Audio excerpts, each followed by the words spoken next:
जंगल में टूनी चिड़िया अपनी बेटी टुनटुनी चिड़िया के साथ रहती थी। टुनटुनी की माँ टूनी एक दुकान में काम करती थी।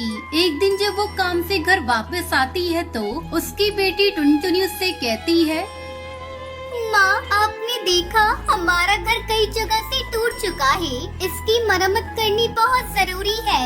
अगर बारिश आ गई तो हमारा घर टूट जाएगा। मैं क्या करूं बेटा, मैं तो दिन भर काम में व्यस्त रहती हूँ। इस तरफ तो मेरा ध्यान ही नहीं गया।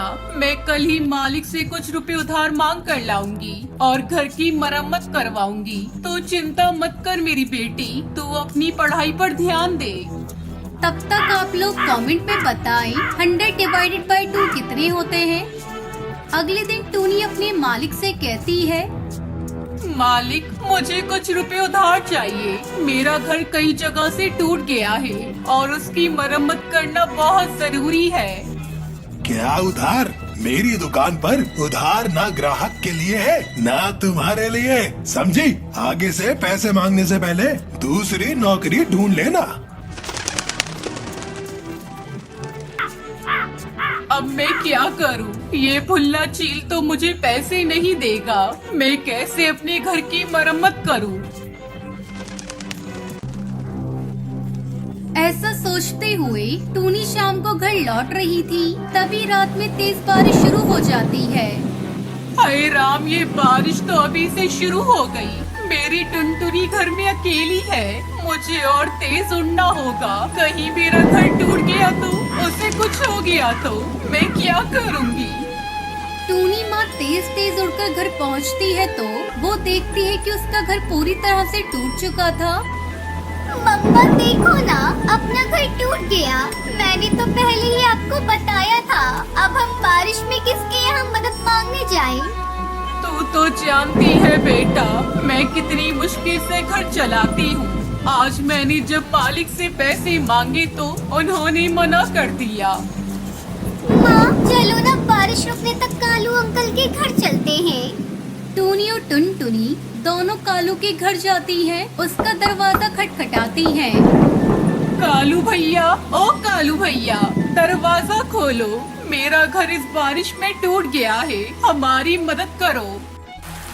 बारिश में मैं अपना दरवाजा नहीं खोलूंगा। तुम कहीं और जाओ, मेरा घर भी मजबूत नहीं है। तुम सबका वजन नहीं उठा पाएगा। कालू को अपना दरवाजा नहीं खोलता।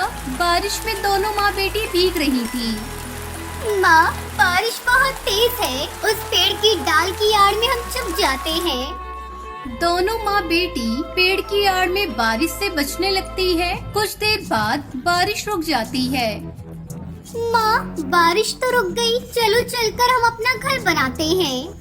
तुझे तो पता है बेटा, मेरे पास तो पैसे नहीं है। मैं कैसे अपना घर बनाऊंगी? बिना पैसों के घर बनाना बहुत मुश्किल है। अब वो जमाना नहीं रहा जो तिनके बीने घोंसला बना लिया।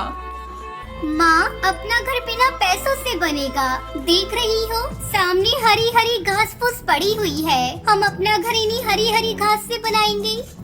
टूनी को अपनी बेटी का आइडिया अच्छा लगता है। वो अपनी बेटी के साथ मिलकर घास से घर बनाती है।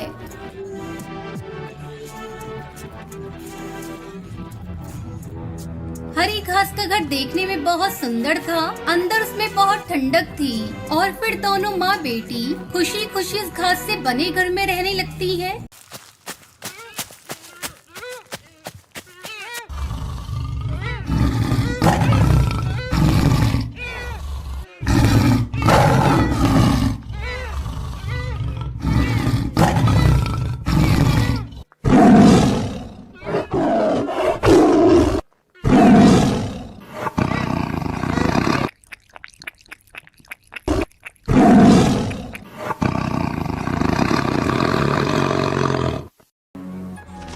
एक जंगल में टुनटुनी चिड़िया अपने 2 बच्चों के साथ रहती थी। उसका पति कालू कौआ अपने खेत में आम की खेती करता था। आम बेचकर उसे अच्छी कमाई हो जाती थी, जिससे उसका पूरा परिवार खुशी से अपना जीवन बिता रहा था। एक दिन टुनटुनी अपने पति से कहती है, अरे ओ पिंकी के बापू, मैं सोच रही थी इस बार नए साल भी अपने बच्चों को लेकर कहीं बाहर घुमाने चलते हैं। हाँ पिताजी, मेरी सारी सहेलियाँ नए साल की पार्टी मनाने शहर जा रही हैं। आप भी हम लोगों को लेकर शहर चलिए ना। नहीं बेटा, तुम्हें पता है ना, शहर में महामारी फिर से फैलने लगी है। ऐसे में पार्टी करना ठीक नहीं। ऐसा करो, तुम लोग इस साल घर में रहकर ही नया साल मना लेना। तब तक आप लोग कमेंट पे बताएं 56 into 6 कितने होते हैं। कुछ दिन इसी तरह बीत जाते हैं। एक दिन कालू जब अपने खेत पर आम को तोड़ने के लिए जाता है तो देखता है कि उसकी सारी फसल बर्बाद हो चुकी थी। वो दुखी होकर घर लौटता है।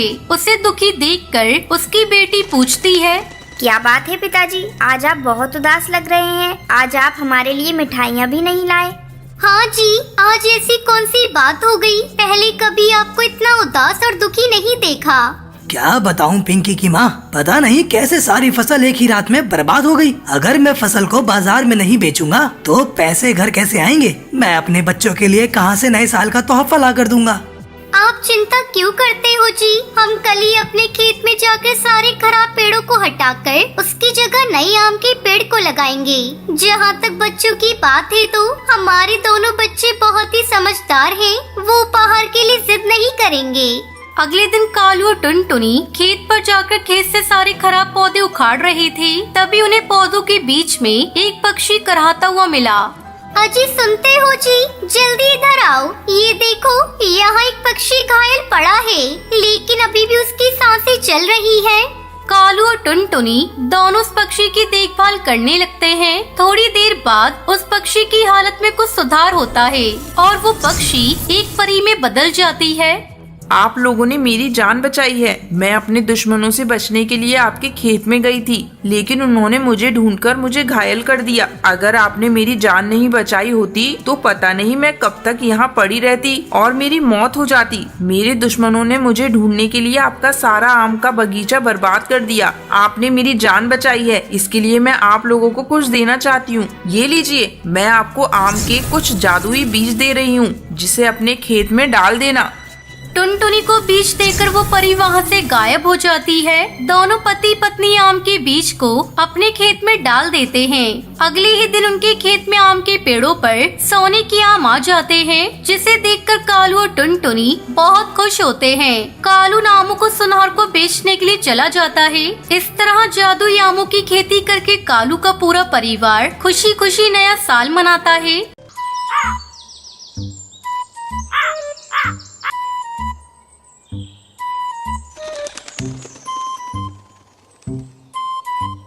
शिमला के जंगल में चमेली कौवी अपने पति कड़कनाथ और बेटे कालू कौवे के साथ रहती थी। चमेली कौवी का पति टैक्सी चलाता था। एक दिन उसकी टैक्सी का एक्सीडेंट हो जाता है और चमेली के पति की मौत हो जाती है। कड़कनाथ की मौत के बाद चमेली कौवी के लिए घर चलाना बहुत मुश्किल हो गया था। तब उसने अपने बेटे कालू कौवे को एक होटल में नौकरी दिलवा दी। इस तरह कई साल गुजर गए। अब कालू कौवा बड़ा हो चुका था। एक दिन चमेली कौवी भोजन देती हुई कहती है, बेटा, मैं बूढ़ी हो चुकी हूँ। जिंदगी कब साथ छोड़ दे कुछ पता नहीं। मुझे रात दिन तेरी चिंता सताती रहती है। मेरे मरने के बाद तेरा क्या होगा? माँ, तुम ऐसी बातें क्यों कर रही हो? तुम्हें तो अभी बहुत जीना है। वो सब तो ठीक है बेटा, मैं सोच रही हूँ तेरी शादी कर दूँ। बहू घर में आ जाएगी तो मेरा भी बोझ कम हो जाएगा। अगर तू कहे तो मैं तेरे लिए कोई अच्छा रिश्ता देखना शुरू कर दूँ। माँ, तुमने मेरी शादी करने का मन बना ही लिया है। तुम्हें मना करने वाला कौन होता हूँ? जो तुम्हें ठीक लगे वो करो। अगले दिन चमेली कौवी हरी तोती के पास जाती है। क्या बात है चमेली भाभी, आज मेरे घर आना कैसे हुआ? क्या बताऊं बहन, अपने कालू के लिए मैं एक अच्छा रिश्ता तलाश कर रही हूँ। तुम्हारी नजर में कोई अच्छा रिश्ता हो तो मुझे बताओ। ये बात आपने बहुत अच्छी कही भाभी। ये देखो, कल ही एक चिड़िया की फोटो आई है, टुनटुनी नाम है। इसके साथ तुम्हारे बेटे की जोड़ी बहुत अच्छी रहेगी। बस एक ही कमी है, तुम्हें दहेज में कुछ भी नहीं मिलेगा। हरी तोती, मुझे अपने बेटे का घर बसाना है, मुझे दहेज नहीं चाहिए। जल्द ही टुनटुनी चिड़िया और कालू कौवे की शादी हो जाती है। टुनटुनी चिड़िया खुशी खुशी अपने ससुराल आ जाती है और अपनी सास और पति की सेवा में सारा समय लगा देती है। बहू, थोड़ा अपने ऊपर भी ध्यान दिया कर। दिन भर मेरी और कालू की सेवा करती रहती है। मैं तुमसे बहुत खुश हूँ। इसी तरह समय गुजरने लगता है। टुनटुनी चिड़िया एक बच्ची की माँ बन जाती है। घर में खुशियों का माहौल था। अचानक एक दिन कालू की होटल का मालिक होटल को बंद कर देता है। अब क्या होगा माँ? घर का खर्च कैसे चलेगा? मैं अपनी इस नन्ही सी बच्ची का पालन पोषण कैसे करूँगा?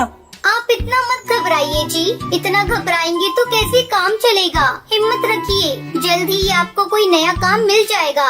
हाँ बेटा, बहू ठीक कह रही है, तू इतना मत घबरा, हम सब तेरे साथ हैं।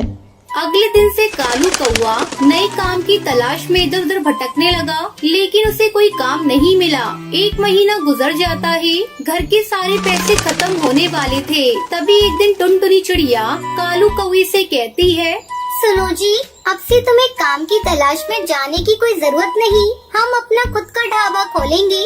तू पागल हो गई है क्या बहू? तुझे पता भी है ढाबा खोलने के लिए हमें एक दुकान किराए पर लेना होगा और अपने पास इतना पैसा भी नहीं है।